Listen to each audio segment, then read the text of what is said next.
So I believe it was about maybe 2 or 3 years ago that retired NBA player Steven Jackson visited O Block and he checked in, right? So that video went completely viral. People were coming down on him saying, hey, you too old to be doing this. You're a millionaire. Why are you at O Block? Why are you checking in? But before I give y'all my opinion on that, I want y'all to listen to what he had to say in a recent interview regarding checking in. When I go places and it's niggas that I love, I do check in. I call my partner. I ain't checking in for protection. Yeah, I'm checking in to let a nigga know that's in the state that I love that I'm in your state, nigga. Let's link up. I don't need no protection. But that's out of respect. That ain't out of that ain't out of being fear and like no. I would want if a nigga in Port Arthur and he know I'm there. Man, nigga, if you don't call me, I'm gonna be disrespected. Fear disrespected. You know what I'm saying?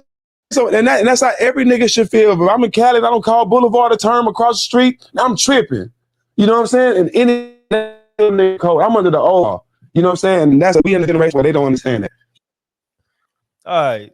So with that being said, this is what people got to understand, right? I don't do that. I chose to stay on the other side of the railroad tracks growing up, but I have two cousins that I'm very, very, very close to, and they live that life. They do the check-in and all that. This is what people got to understand. From a moral standpoint, I get it, right? We do not own these neighborhoods. We do not own these blocks. So therefore, who are we checking in with? Why do we have to check in? I get it. But the thing about it is that they run the block. You know what I mean? Whether they own it or not, which the majority of them don't, they still run the block. The police is not going to be there to help you if some shit was to go down on the spot from the people that run the block. You know what I mean? So that's the reason why people check in. Yes, we get it. We don't own it. We understand that.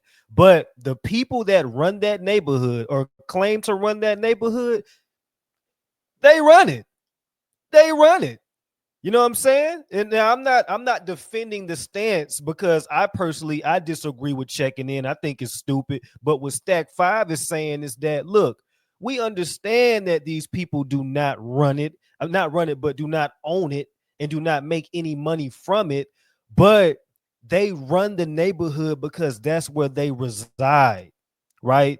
So if you go to somebody's hood, quote unquote, you do have to check in with that person because they might do something to you for stepping on their turf or being in their area. That is the point behind it. You know what I mean? So a lot of people are coming at Steven Jackson saying, hey, they don't own it. Why are you checking in? Well, because they do run it. They run those neighborhoods. They run those blocks, technically. And the police will take their sweet time getting there if something was to happen to you, right? So that's the point that Steven Jackson is making by defending the stance of checking in with people before you go and visit certain neighborhoods, right? So y'all let me know what y'all think. I fully understand. Like I said, I disagree with having to check in, but at the end of the day, we can't control that, right? People take pride in their neighborhoods, regardless of the fact that they don't own shit in that neighborhood. That's just how it is. So with that being said, y'all let me know what y'all think. It's your boy TJ the Realist. New videos coming soon. Like, subscribe. And thank y'all for the support. Y'all have a blessed day.